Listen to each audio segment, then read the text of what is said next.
Here's another End of Dragons preview for you. What? I love Guild Wars 2. I've been playing it since Guild Wars 1 back in 2005, and this day is an important day for anyone who has cared about Guild Wars in the past, and especially for people who are trying to care about it right now. This day is an opportunity for ArenaNet to stand up and for everyone to hear them roar. The last time they stood up like this was 2 years ago at the Moore Theater in Seattle, Washington. And they announced the Icebird Saga, and that roar was more of a meow. 2 years before that, they gave us Path of Fire. 2 years before that, they gave us Heart of Thorns. I think for a lot of fans, what we're hoping for is a realization of the promise of the last 2 expansions. I think that's what I'm hoping for. Give us the high quality storytelling and production values of Path of Fire. Give us the amazing story content and single player experiences. And give us the amazing long tail multiplayer experiences of Heart of Thorns. Give us some difficulty, give us some access, give us everything. But my hope for this isn't that it's a repeat, it's that it's something that I've never even imagined. We're about to find out.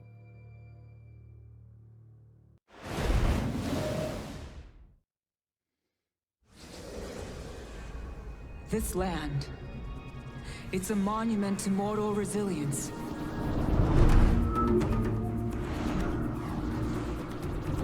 They built new lives upon the very thing that sought to end theirs.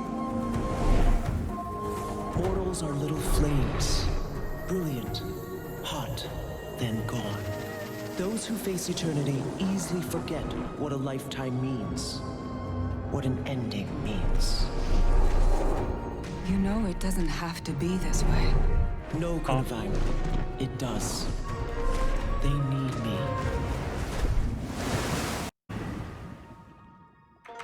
It's a great teaser, man. I've seen it a lot of times, but I still love it. The cycle is... Ooh, hey, Ruby. Hi, Tyria. Welcome to the Guild Wars 2 End of Dragons first look. I'm Ruby Bear, ArenaNet Community Manager, and Hell we are yeah, all let's so go. happy you're here today. We know you've been looking forward to this for a long time, and we have too. With me are our lead content designer, Andrew Gray, and studio director, Colin Johansson. Hey! Hey everyone, really excited to be here sharing details about End of Dragons. Hey Guild Wars community, it's nice to see you all again. It's been a Silver little and while. gold. It's nice to be back in the chair. Welcome back. Thank you. Look at that smile. You know, Look at that this is a really big day for smile. us. Back when we started development on Guild Wars 1, our very first campaign was Factions in Cantha. And it was our first ever expansion as a studio. We were coming off of a big win. Oh, he's so good shipping at our channeling first major excitement. live update, Sorrow's Furnace, for those of you who remember that. And Factions was an incredible journey and learning opportunity for all of us in the studio. Andrew's here to keep We'd us never grounded. made an expansion before as a studio, Good on him. and so many of the lessons we learned from that expansion really resonate in the way even we still approach expansions today.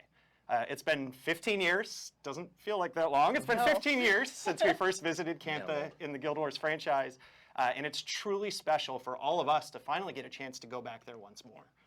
You know, small claim to fame here. If you have a copy of Guild Wars Factions, I can Right, proudly Doge? say the screenshots on the back were taken by yours truly. Nice work.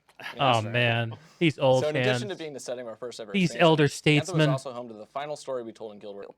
So let's start your first It would be look fun to right deliver now one of with these the brand announcements, new wouldn't it? End of Dragons trailer. Shh. Okay, here we go. There's familiarity in this strangeness. Like a song, half remembered, a tune without words to carry it. I know you, and yet I don't. You will soon, little one. Who are you talking to? Just an echo in the mist. A possibility. Look around us. Your children would be trapped in the past, if not for me. Their worlds are carved from the jade that I gave purpose. I promised them a future. A century of progress cannot end this way. I'm not Cantha's life, not just a spoke in some grand cosmic wheel. Would a great innovator give up so easily on that promised future? Sailing, I boys. won't. I'll find a way to save us all.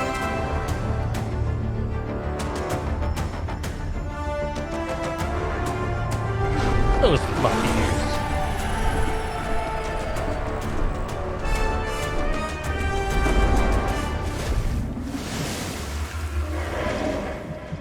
I need to watch Winning Potatoes. I mean, what the hell's going on there? Oh, The future is out there. What are we waiting for? they going to space?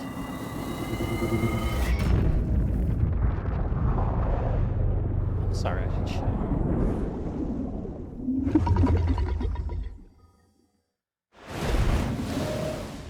We hope you liked the new trailer. If you're not already, tell us in chat what you think. Here's another End of Dragons preview for you. What? I'm Kirk Williford. I'm a senior game designer at ArenaNet and a team lead on End of Dragons. My name is Brian Walter. I'm an animator here at ArenaNet. No So way! Siege Turtle is one of the most iconic and memorable creatures from Guild Wars 1 and Cantha. So when we first talked about a mount for End of Dragons, the Siege Turtle immediately made it on the list, and the team quickly got attached to it. Mounts are a defining feature in Guild Wars 2, and with End of Dragons, we wanted to continue that tradition. So the Siege Turtle is our first multiplayer co-op mount. Oh my The Siege Turtle god! being a multiplayer mount means you'll be able to pick up a friend and ride around this together. April but we wanted to make Fool's? sure that both the driver and the passenger had something fun to do. I love this. Perfect opportunity to bring new players into the game. Since they can just ride on the back, they don't need mounts previously to enjoy the Siege Turtle. You can pop up your mentor tag and they can jump on the back of your turtle and you can show them around the maps to areas they haven't seen before. Because Guild Wars mounts, we really put a lot of care and research into getting their behaviors to feel believable and alive. I spent months watching turtle videos while prototyping the animations for the turtle. Just turtles Labor of love. eating, walking, sprinting. Turtles do run. There's videos of it. I've seen them. Weaponized So my favorite thing to turtles. animate on the Siege Turtle was just the simple walk animation. It Yeah, really it's hard got to me read. into the mentality of a turtle, teleprompter. watching these It's giant hard. turtles and how they walk and what their foot placements are. If you actually toggle the walk animation in-game, it kind of maps out to more or less a turtle's walk speed. I actually did the calculations, and it was like, oh my gosh, that's like the exact speed. Perfect, I nailed it. When you think of turtles, you don't really think fast. So getting this thing to run over terrain in a fun and rewarding way professional. was an awesome challenge. The Siege Turtle is a personal man favorite loves of mine, turtles. and I am Or incredibly hates excited them to see now. players be able to hop don't on know. one for the first time and really experience the power and awesomeness that is the Siege Turtle. Bro. Oh, come on, show it. Okay. Probably too early. Kirk still has more to share, so let's see what else he has to tell you all.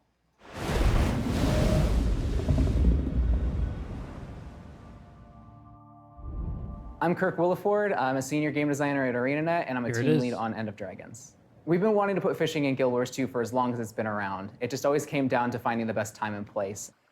When we were building fishing for Guild Wars 2, we looked at our own personal experiences going fishing and found what was the most memorable. And for me, when I went fishing as a kid, I went with my family. And so when we bring that into Guild Wars 2, Yeah. we wanted to think about how can we make that a multiplayer experience. Even if this isn't a You can massive fish off of gameplay docks, feature, or we've created skiffs, which allow you to fish around the waters of Tyria by taking your fishing boat and exploring with your friends. We wanted the waters of Tyria to feel as authentic That's as we cool. could and most lifelike as we could to a real fishing People are experience. gonna- And so there are are gonna- hundreds this of is gonna different make a fish lot of that you can headlines, discover in actually. Tyria all across the world. There are so many that have been added to the game, and kudos to that first person who finds all of them.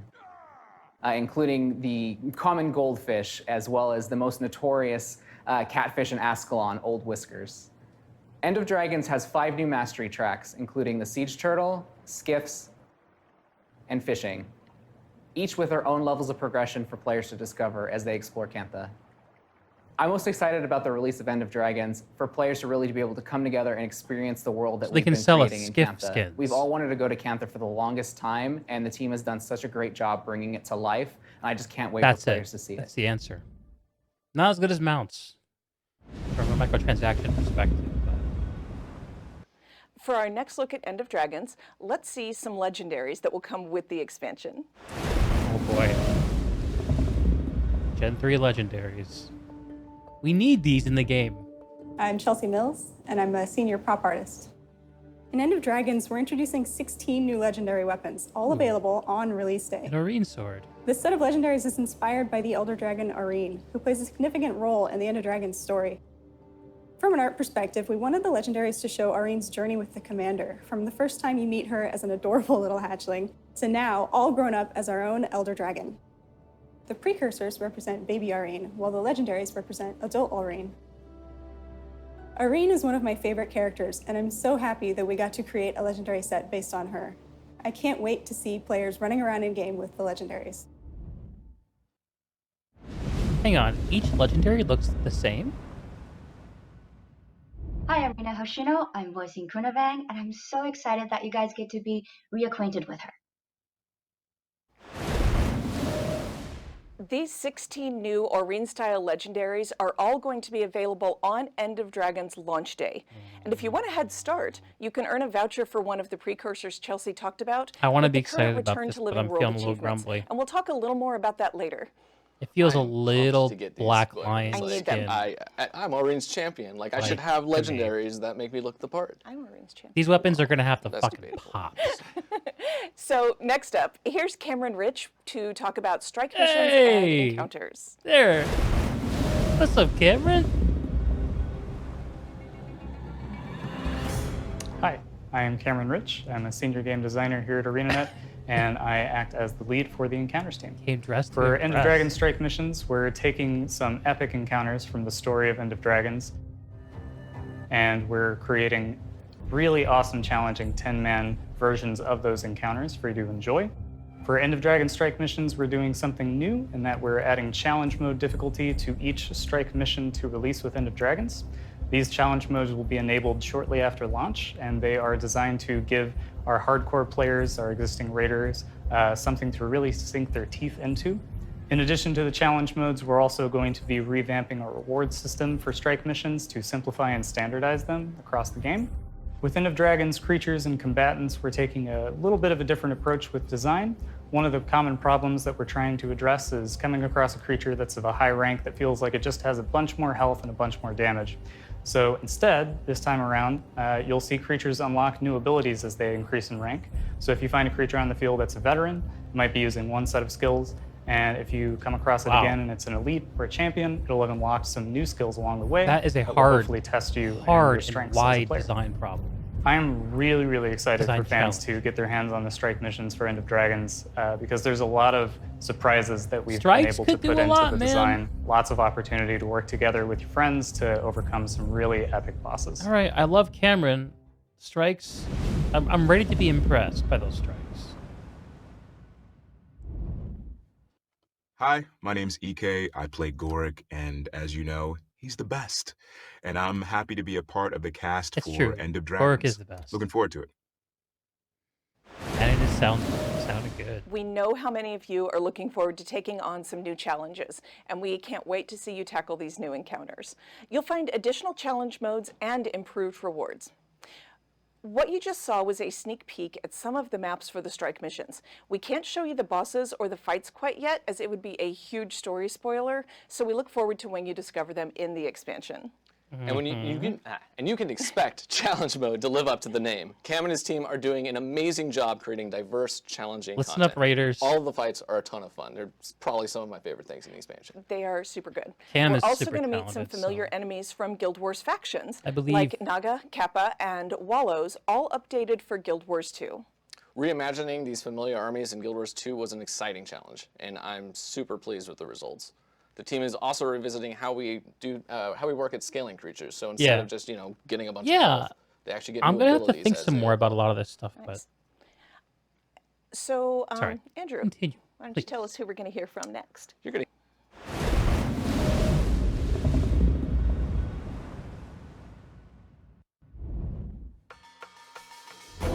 Hi everyone, I'm Carl McLean, a senior combat designer working on elite specializations for End of Dragons. We're here today to preview some of the abilities for the upcoming Mesmer elite specialization, Dagger or the spear? This is the Virtuoso. big community Let's jump debate. right into it. Of course it's a dagger.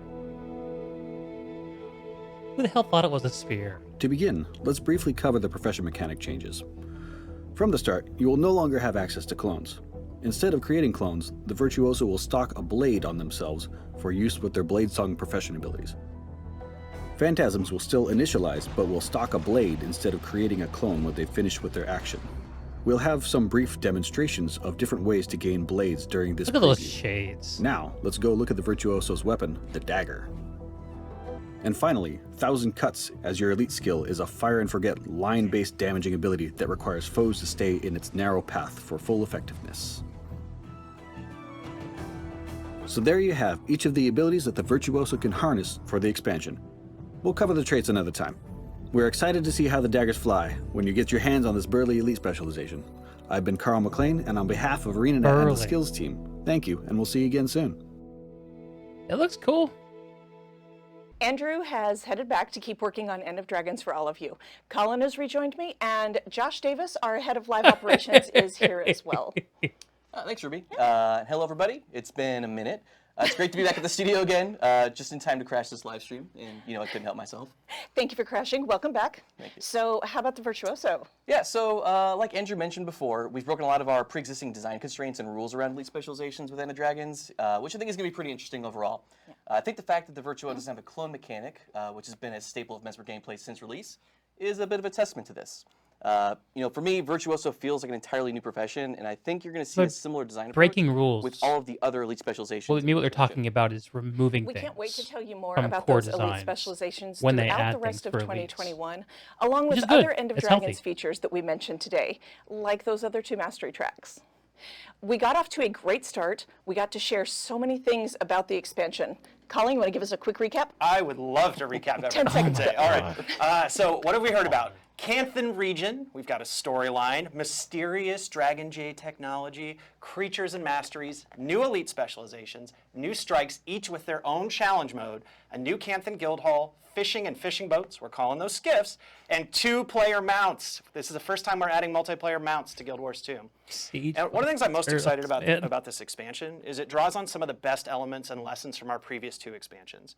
For story, we looked at some of the best things that we did in Heart of Thorns and Path of Fire, and then we brought that approach into End of Dragons, and I think it's the best story we've done yet. And then we looked at replay value. Heart of Thorns, one of the big things that we've seen comments from our players about Heart of Thorns was they love the amount of replay value that expansion added to the game. And so we've really invested in this expansion in meta events, in our strikes having challenge modes, and having a full set of legendary weapons, the full 16 on launch day, day 1. There's a lot of replay value, and this is about an expansion that you can play for a long time. And we realize that's very important to our players. We also wanted to have game systems that impact not just the expansion, but the entire game. And really to look at the game deeply and systemically as a whole, the way we've done with gliding and with mounts and other expansions. And so with End of Dragons, if you look at the multiplayer mounts, that is an investment in us saying, hey, Path of Fire had mounts, we're going to try having multiplayer mounts with the turtle, and that's really exciting. Fishing and multiplayer fishing with skiffs is a game-wide experience that you can have, and I think that's really exciting too. Our mysterious Dragon Jade technology, you'll find out more about that someday, also has had this approach applied to it. And there's 2 other really big things that we're working on that really play into the story of this expansion. For our world versus world players, alliances is a major feature that folks have been waiting for a long time. Yeah. And it comes in our End of Dragons time frame. And it's a big thing that we know is about systemically approaching ways to improve the game forever for our players. And then the other big one we're investing in is our technology. And by investing in taking the game from DX9 to DX11, and a lot of the things that eventually will come with that, we really want to invest in holistically, how do we make Guild Wars a better game, not just with this expansion, but for the future. As a final note from me, though this expansion is named End of Dragons, I want to be abundantly clear, this is not the end of Guild Wars 2. We view End of Dragons as the next big stepping stone for this franchise, and we think the best is yet to come. There is plenty more coming after End of Dragons and Guild Wars 2. We're not going to tell you about any of it today, but we're very excited for you all to get to check it out someday. Initial thoughts. I may do a more well-prepared version of this at some point, but we are here live. And so I'm just going to riff. We'll see how this goes. So right before the actual an event began, I just squeezed in a word edgewise, talking about what I am hoping for. And my reflection was more or less, we know what Heart of Thorns gave us. We know what Path of Fire gave us. Based on that knowledge, we can create some expectations about what End of Dragons could be. And the community will naturally hope that End of Dragons will, like a child, fulfill the promise of each of its parents. What are those promises? To me, the promises of Heart of Thorns were a truly core end game experience.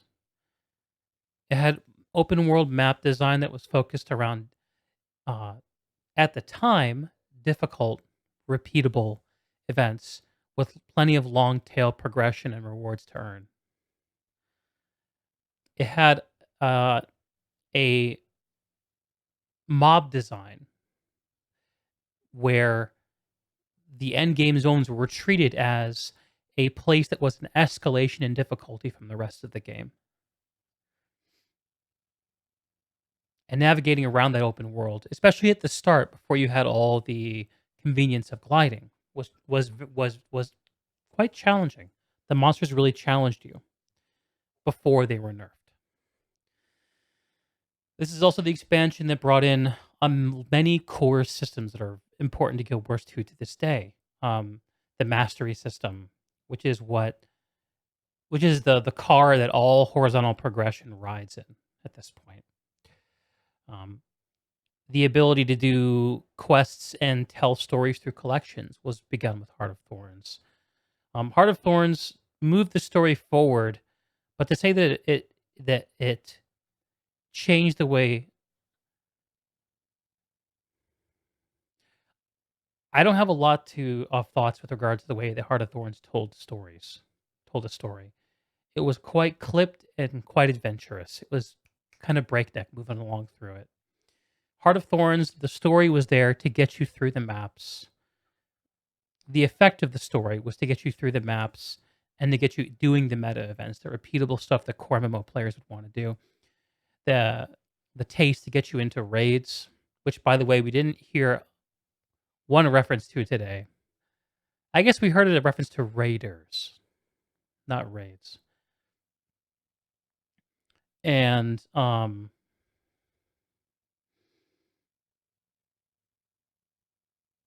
things like Stronghold, PvP, the New World versus World map.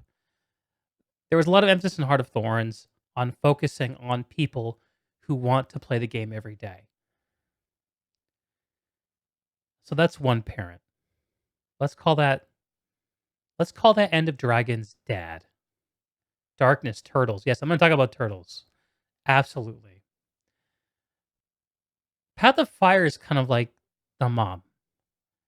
Path of Fire gave us a very, very highly polished, comfortable, single-player story exploration experience with a very friendly progression that was enjoyable and ended before it got stale. What Path of Fire did not do is find new, interesting ways to keep people who want to play every day playing the game. Path of Fire didn't inspire you. It didn't call you forth. It didn't challenge you. It was there to comfort you, to give you a sense of safety, perhaps. I've never had these ideas before. I'm really riffing off the top of my head. And so the hope for End of Dragons then becomes, how can we give people a highly polished, enjoyable experience that we can just, if you really want to play Guild Wars once a quarter, just log in and kind of experience the story and do some exploration to keep that fun and polished and enjoyable, but also to give plenty of challenging and aspirational content to people who want to play the game every day. You know, I watched a Wooden Potatoes video the other day, and one of the things that he talked about is what is Guild Wars. And one of the things that he really railed against is this idea that Guild Wars is a franchise that is about grinding. He was quite clear to say that Guild Wars has always been a game that was about giving you experiences that were very accessible. And the idea that you would have to grind for excessive amounts of time in order to get certain kinds of experiences is kind of anathema. And at the time, I think he was really riffing off of the Legendary Armory. I think there's a point to be made there. So that's kind of a trick, is to make sure that there are enjoyable grinds that can exist while being sure that those grinds don't gate the best experiences in the game. It's hard. It's kind of a dialectic. It's hard to do things at the same time. Heart of Thorns is hard push dad. That's it. Daddy Heart of Thorns, Mama Path of Fire, Baby End of Dragons. So I was very pleased to hear Colin specifically talk to the people looking for the dad, looking for Heart of Thorns, which is perhaps no surprise because Colin is the guy who brought us Heart of Thorns. Was it his baby? I don't know. But he was the guy who stood in front of the company and said, "Here it is," as he's doing again now. So that to me is a massive critical acknowledgement to one of the things I find most enjoyable about Guild Wars 2. The open world map experience in Guild Wars 2 is one of the only things about the game that I have not seen done anywhere else in a similar way. It's content that you can choose to really lean in on. You also choose to lean back on. It's kind of like it's an enjoyable, repeatable set piece that you get to share with a whole bunch of other people. And there's a lot of value in that. And of course, because as an MMO, tying those things to systematic progression of some kind is something that will actually keep people playing the content. And as long as people are playing it, it'll feel exciting to play. So I was really appreciative of hearing that. One of the big questions coming into this was,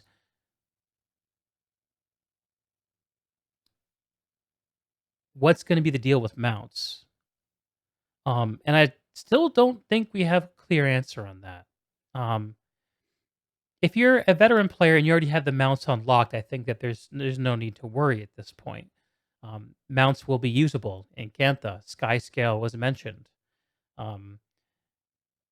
Because there is some question about how to make the maps of Cantha usable to existing players who already have mounts and to new players who won't.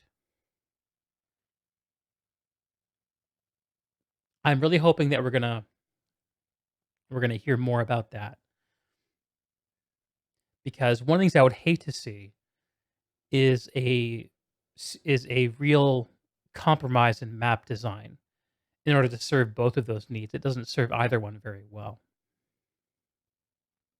The maps in the world of Guild Wars 2 is one of the things that I get most excited about. And I really like to spend a lot of time in those places when I'm playing the game.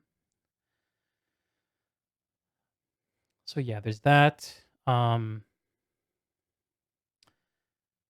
that I've talked about mounts, let's talk about the other big tentpole features, right?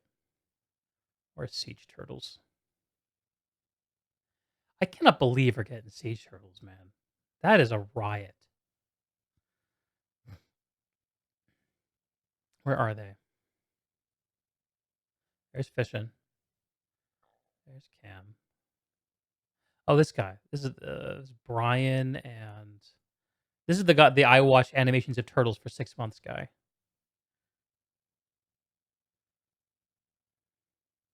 Luxons were turtles, right? Yes, that is right.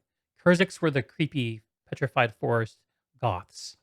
Luxons were the Jade Sea turtle dudes. I was a Kurzik back in the day. For what it's worth. I cannot find Turtle is a personal favorite of mine, and I'm incredibly excited to see players be able to hop on one for the first time and really experience the power and awesomeness that is the Siege Turtle. In game, it kind of maps out to more or less a turtle's walk speed. I actually did the simple walk animation. Okay. So siege turtles are very cool. First off, like flavor-wise, yes. It's checking a lot of boxes. This is going to make news on a lot of gaming sites. And it's going to be really exciting for people to play. The idea of a multiplayer mount within Guild Wars 2 is totally lines up with so many of the design principles of the game, which are really is accessibility to fun experiences with friends. I'm curious to see what each of the player roles will be on the turtle. It's easy to imagine that player 1 will be driving it. Player 2, I guess, we'd be manning a cannon of some kind. I don't know. I'm excited to learn what that's about. Oh, and but it must be said that from a systems perspective, this is just another mount. As much as I love the Siege Turtle, and there will be people who do a much better job of geeking out about it than I will do. But of all the mounts that they could have announced today, I don't think they could have done better than this. I think of all the things the community would have been thrilled to see, this is probably at the top of that list. So good on ArenaNet for tapping into that and manifesting it. But really, I think the bigger item to talk about in terms of systems for this game that is going to have enduring relevance is fishing, and more importantly, the boats. So,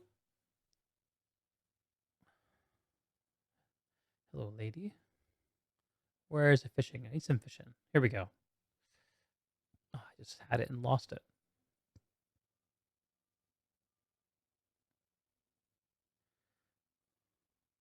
All right, it's good enough. So we know from what they tease at the very end of this that this is what they're going to sell us skins for. This is a very important question. One of the things that I've talked about with Guild Wars 2, game that I love, is that of all the things that I think that I've learned by reflecting upon the 2019 layoffs, the Icebird Saga announcement, the last couple years of the game where there's been so much uncertainty, is that although Guild Wars 2 at that time had no clear future, what it did have was a business model that was working. I think that from a studio perspective, I could perceive an unstated desire to grow beyond Guild Wars 2. And rather than having that happen in 2021, we're getting a doubling down on it. The most obvious reason to suspect that this is the case is that it is making money. It's successful. The business model works. What business model is that? Selling you cosmetics and convenience. So each of the expansions, both Mommy and Daddy, each had an expansion specific category of cosmetics. Heart of Thorns with gliding, which, by the way, I love the way gliding was implemented in Heart of Thorns. It doesn't sound like they're going to give us a similar implementation with just one mastery track for boats and fishing in this, but I hope they make us grind a little bit for it. I really liked grinding a bit for it and having the promise of the future payoff, rather than having it all done in a couple days like it was in Path of Fire. My personal taste. Maybe not what's best for the game, though. But anyway, with gliders, Heart of Thorns introduced one of the very first things, which is a new category of cosmetics to sell. And these cosmetics did well. And they were instructive to ArenaNet when they were asking themselves, when working on the Mommy expansion, Path of Fire, what can we create as a system that will allow us to monetize into the future? That will give us things we can sell on new releases to players who are interested in engaging with the game in that way. And the answer was mounts. Mounts were brilliant, both in their conception, in their implementation, and mounts. I would not be surprised to have. I would not be surprised if mounts were the most dominant category of microtransactions in terms of revenue earned for Guild Wars 2, because everyone loves a good mount skin. And we're going to get great turtle skins, as you just called out, Darkness. Absolutely. And the big question going into this is, what new system could we have where we could be sold microtransactions? This model works. The business of Guild Wars 2 is working. How will we see that same principle printed on End of Dragons? And this is the answer: the boats. Now, I can see why Andrew kind of highlighted the amount of water in the upcoming Guild Hall, because the thing that made mount skins strong as a cosmetic category is that you can just idle on a mount. You're on them. You can be on them almost all the time. They're very easy to show off. Gliders are a little harder to show off. You have to be mid-flight, mid-air in order to show off a glider. Really, it's something that is a little less compelling as a cosmetic, because your opportunities to kind of preen in front of the zoo are less. Skiffs can be stationary, but they're only on water, which means that you're probably not going to see a lot of skiffs in Lion's Arch. You're not going to see any skiffs in the Mistlock in the Mistlock Sanctuary, which is the VIP lounge where many players, especially endgame players, hang out. And it means that we're probably going to see water in the no doubt forthcoming VIP lounge for End of Dragons. Because the more places where players can show off these skiff skins, the better these microtransactions will do as a cosmetic. I guess I said that backwards. The more these cosmetics will do as a microtransaction. So this is important. And in order for Guild Wars 2 as a business to do well, it's important that people be really captured by this idea. And fortunately, what they've done is they've tied it in with fishing. Because I guarantee you, I fucking know that Guild Wars 2 fishing is going to be something everyone's going to hear about. This is going to make headlines. As stupid as it sounds, fishing is one of those MMO cornerstones that, like mounts, made major news waves when we learned that we were coming to Guild Wars 2, the anti-MMO, right? A game that so many know, but so few play. And fishing is great. Fishing is great because it captures the quintessential MMO experience of doing nothing but being in the world. And the fact that there's this boat mechanic kind of implies you should be doing it with other people, which I love. They've added a fishing party to the game, essentially, by creating this skiff and fishing combo. It's great. It's great. Now, we'll all have to see what the actual fishing mechanic is, right? There are good and bad implementations of fishing. I have a lot of faith in the ArenaNet team to deliver us a mechanically, let's say, robust fishing experience. Now we'll have just fishing streams. I hope so. I should do a fishing stream. You know what? Fishing stream content would be perfect for me. Just sitting and hanging out and talking. Because that's kind of the vibe that a lot of Guild Wars 2 manages to evoke.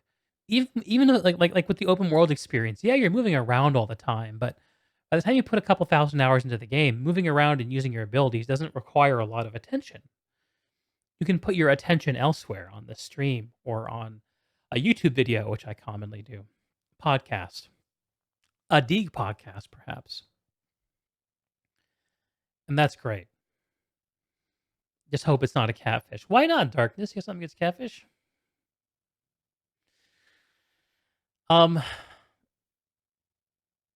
The movement tech on the boat didn't look that amazing in the video that they showed us, so I'm hopeful that it will be smooth feeling, but even if it's a little janky, I think people will love it, because it seems like most of the time you'll see skiffs, it won't be for transport, it'll be for fishing. And Yeah, I guess there's a question of whether skiffs will be faster or slower than skimmers, right? I'd imagine they would have to be faster than skimmers in order to make sure that the skiffs get used for anything other than fishing.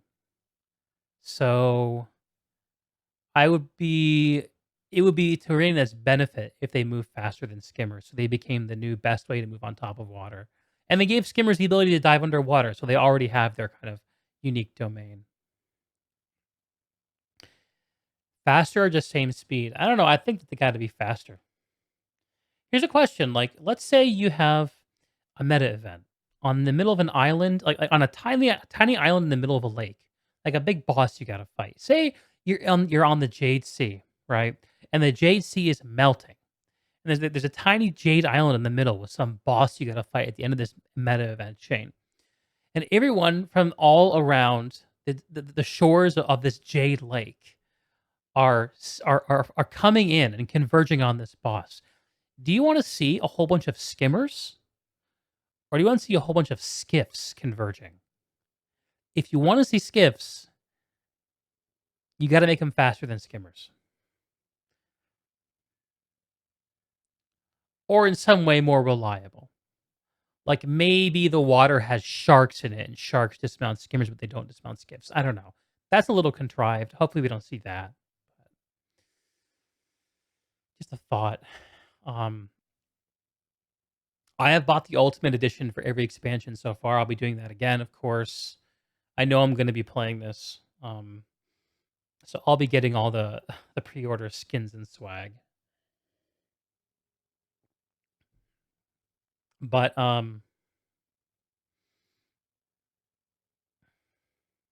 what else?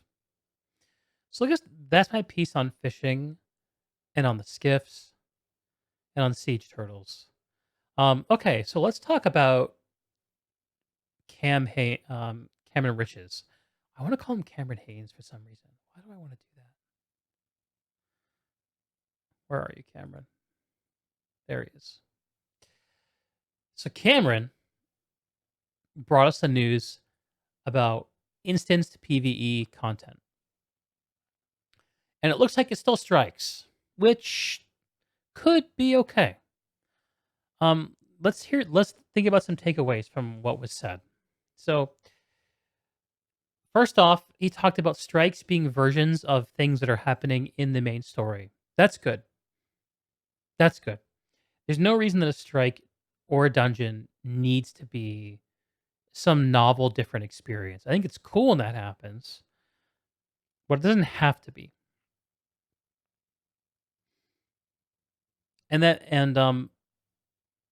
So the thing about strikes right now is that if you're someone right now who's maybe rated a bit in the past, who has worked on a few different builds, tried a few different professions, and you have some friends who are pretty good at the game and you try to be pretty good yourself, say you practice your damage rotation, you're within 10-20% of the theoretical benchmark, um, and you know your role.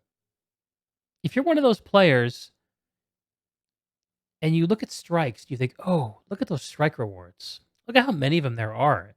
This is like end game PvE content. I'm going to bite into this big, juicy hamburger of end game PvE strikes. And right now, if you were to do that, it's a little like this. Hang on, let me find this clip.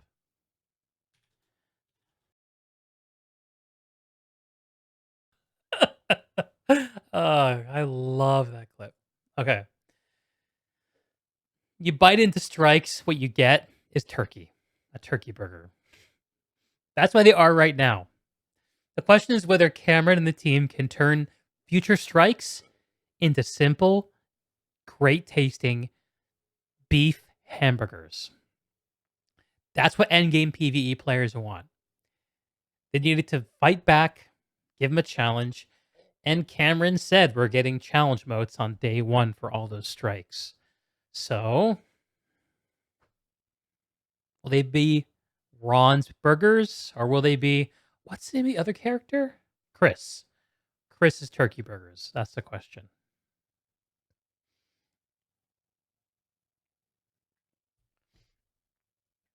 I know Cameron can do it. So I'm excited to play that content when we get there. Um, okay. I think I made my point there. Other thing that Cameron talked about was veteran and champion design. I think I have some outstanding questions here. This is something that I don't know if anyone was asking for, but this could be a stroke of brilliance that has ripple effects that we don't yet understand. Um, Cameron talked about how we would be getting a change to the methodology for varying enemy difficulty. And rather than focusing the primary distinctions that we see on monsters as a regular monster, a veteran monster, an elite monster, or a champion monster. I guess there's also legendary above that. Typically, those distinctions bring with them changes to the way crowd control effects work. Usually, you can simply stun a regular or a veteran mob and an elite mob, but champions have break bars where they're not stunnable. Legendaries, same thing. And they just have more health and hit harder. They just have more stats in the RPG sense. But he talked about how harder versions of enemies would have more abilities. And like I think that the quality behind that idea is obvious. But I think the effects of that change are not.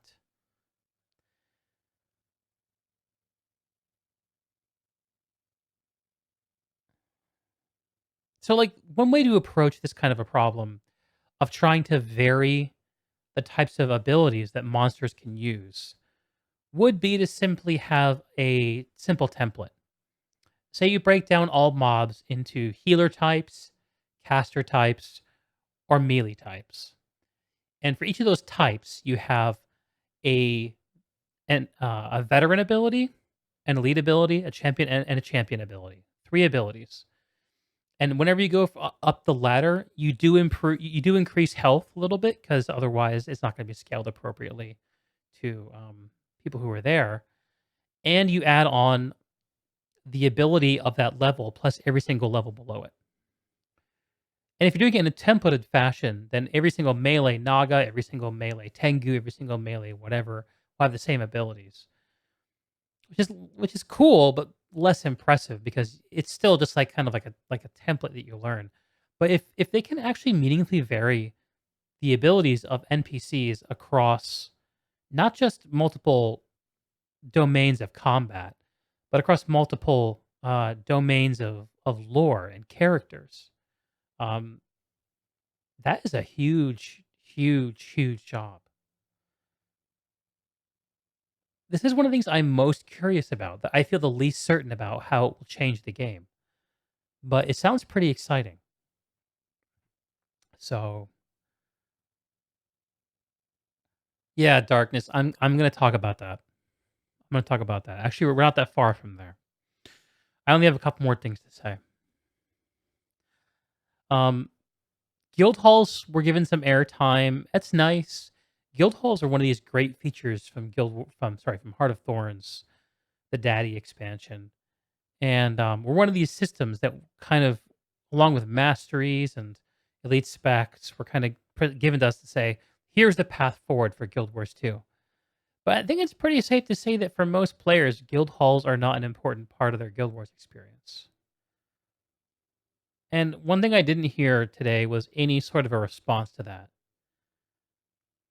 You know, whenever I'm sitting in a VIP lounge in Guild Wars 2, I always find myself thinking, man, if they didn't have to sell us these passes, maybe we could have fundamental town services in guild halls.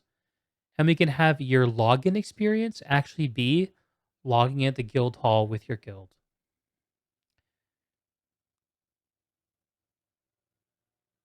And there's a part of me that aches for that experience.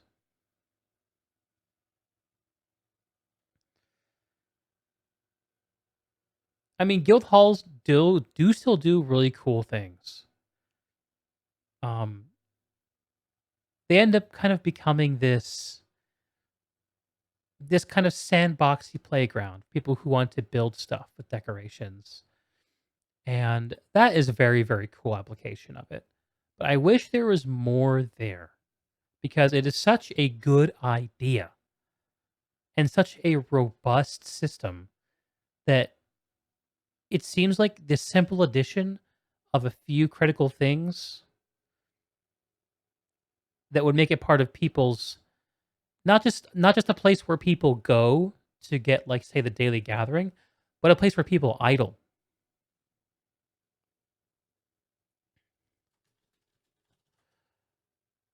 That's something I would love to see for guild halls in the future, but I don't know. It doesn't seem like they're getting any attention on the systematic level. The virtuoso is the new mesmer spec. It's a dagger, not a spear, just like I thought and all reasonable people thought. Uh, you know, I think that my takeaway from the virtuoso reveal is not well. First off, let's find a screen. Was this at the end of the stream we saw this? I think it was closer to the end. Yeah.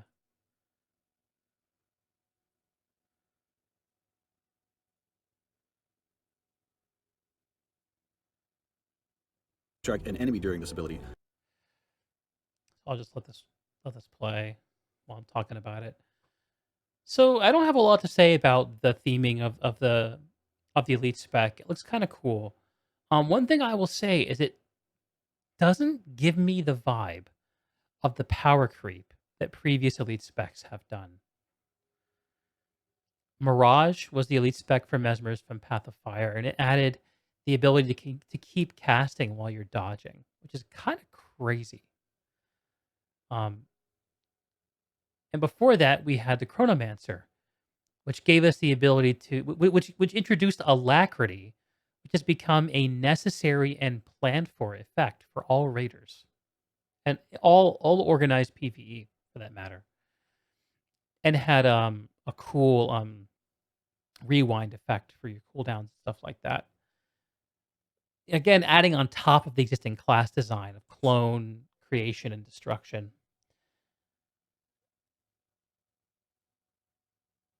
And they talked about breaking the rules of elite specs. But what rules were actually broken by this? What do you guys think those rules were? My read is that the rule that's being broken here is that elite specs must power creep the core class. You're getting these cool daggers. What do they call them? Stocking them, I think. But you lose clones. You aren't just having things added to the class, you're losing something. And that is healthy horizontal design. One of my big takeaways from my talk with Mighty Teapot, I guess it was a week and a half ago, something like that, was about how overwhelmingly powerful the Path of Fire specs are. And so many of those Path of Fire specs are overbuilt from a design perspective. They're beautiful and they feel fun to play, but they do too much. And this reveal suggests to me that they're learning from that lesson. And I hope before End of Dragons drops, we see a lot of those specs rebalanced in a big way. Because I would hate to see a situation where these elite specs come in and no one's playing them because they have this new enlightened design principle that means that they're not good enough to be best at anything. But so it's a tough problem to solve, but it's cool that they're tackling it. I'll be curious to see in the upcoming weeks what other kinds of rules are being broken. And I'm also very happy that we're getting news waves that are staggered out for this, rather than having everything dumped at once. It felt kind of disappointing and strange to have everything dropped all at once back in 2017 and have the expansion be out a few weeks later. I'm a person who loves who doesn't like to binge content. I like to pace it out over time, and it'll be good to have this anticipation be dragged out a little bit for yours truly. That's all I have to say about the Virtuoso. The last comment I have is about You will soon, little one. Who are you talking? is about the story trailer. What's going on here? The first time I saw this, I was just soaking all the details. But the second time that they played it at the end of the stream, I listened for what I thought might be the story that's going on here. And what I think I heard was something like this. Aurene is getting in touch with someone through the mists. She's being dimly heard by some powerful entity from far off. And this powerful entity is also corresponding with another entity that's nearby. And the three parties that come to mind here are Aurene, of course. That was pretty literal. Literally showed her at the very start. Kunavang, who is one of the lesser dragons and known in Cantha lore, and Bubbles. I saw this tweet thread by I think Mitram arguing with their friend about whether Bubbles, the sixth elder dragon of Tyria, would be a friend or a foe, which is an interesting question because every single elder dragon up till now has been unambiguously a foe. But the elder dragon of water has been unambiguously ambiguous over the last 9 years. You know nothing. You know nothing. Not even a name. And I think it's entirely possible that the kind of more mature female voice that we heard in the trailer about mortal lives being like flames that burn out is Bubbles. And Bubbles is corresponding with Aurene through the mists. And that Aurene is seen as some kind of a potential solution to a problem, but one that's a bit far off, perhaps. So that is exciting. The other thread here that is interesting is June and My Trin. So I feel like I might be mixing up June and My Trin a little bit. I'm gonna watch that part of the trailer again. Just an echo in the mist. A possibility. Look around us. Your children would be trapped in the past, if not for me. Their worlds are carved from... Who is this? This person sounds like they are in some way technologically responsible for something about Cantha and the state of it. And they're trying to solve an existential problem. They almost seem like a Canthan commander in parallel to the Northern Tyrian commander we are. And that they may already be working with Bubbles.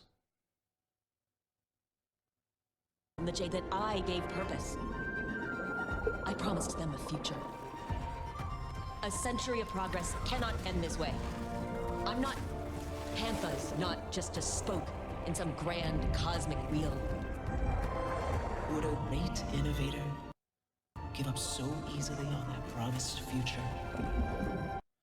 Maybe this is the antagonist for the early expansion story. Maybe they see us as a threat, us coming in with our tame elder dragon.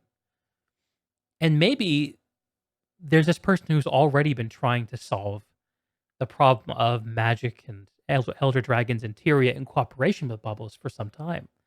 And maybe when we come in, we're the new kid on the block. And what the fuck do we know? That would be kind of cool. That's the kind of vibe I'm feeling. And I'm going to rely on the elder lore nerds in the community to give me a more detailed read on this. But that's the impression that I'm getting looking at it for the first time.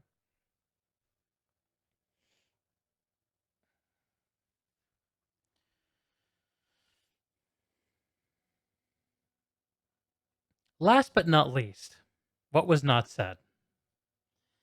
So there were two things I was listening for that were not said. Number one, raids. I didn't really expect this to be mentioned. Raiders were mentioned, which is sort of a tacit acknowledgement of raids. It's okay if we don't get raids, if we get content that is meant for raiders. And that's the question that I alluded to earlier with strike CMs and the turkey burger versus the beef hamburger. But the other big one, which Darkness You called out, was a new race. And there were a few moments in the trailer where, in my mind's eye, I could see them holding off the unveiling of a new race until the very end, and then punching us in the gut and letting us hang dry. But they didn't.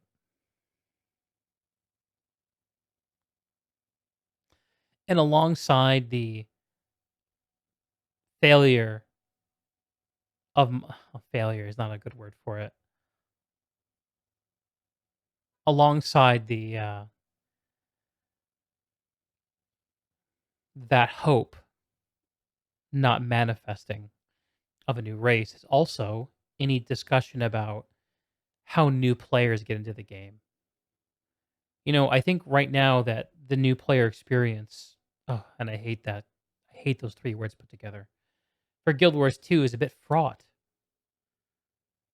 I don't think that the core Tyria experience is a good way for new players to start playing a new expansion.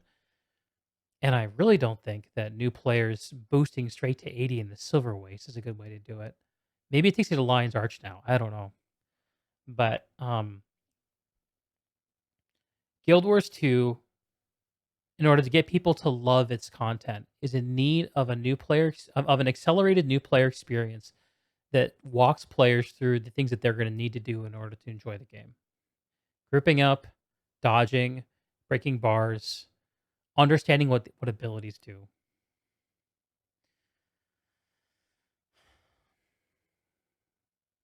And I would love to see a single new zone in the expansion be focused on a 1 to 80 level experience, whether you give us a new race or not, which, by the way, you should. And I'm sure everybody that knows they should too, but, they have choices to make and challenges to solve and challenges to face. But, I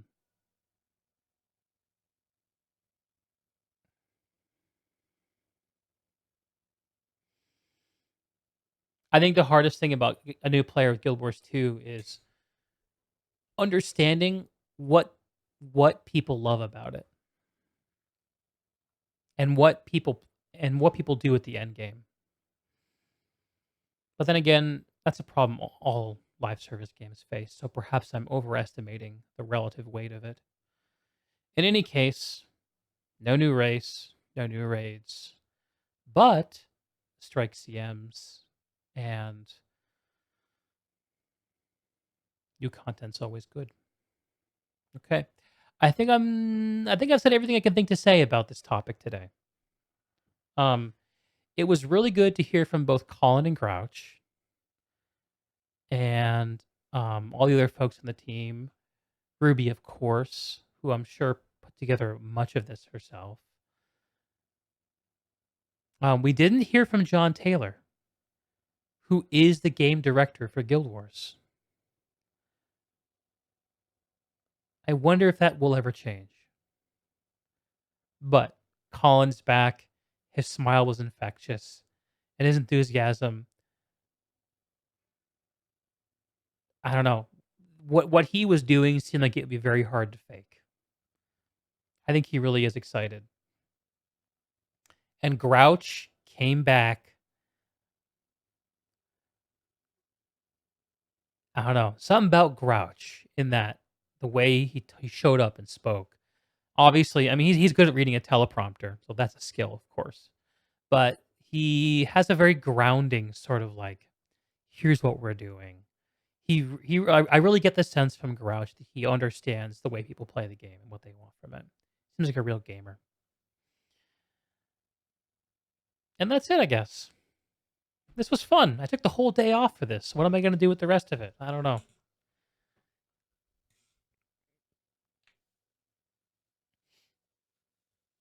If you enjoyed this discussion, follow me, find me, subscribe to me, etc.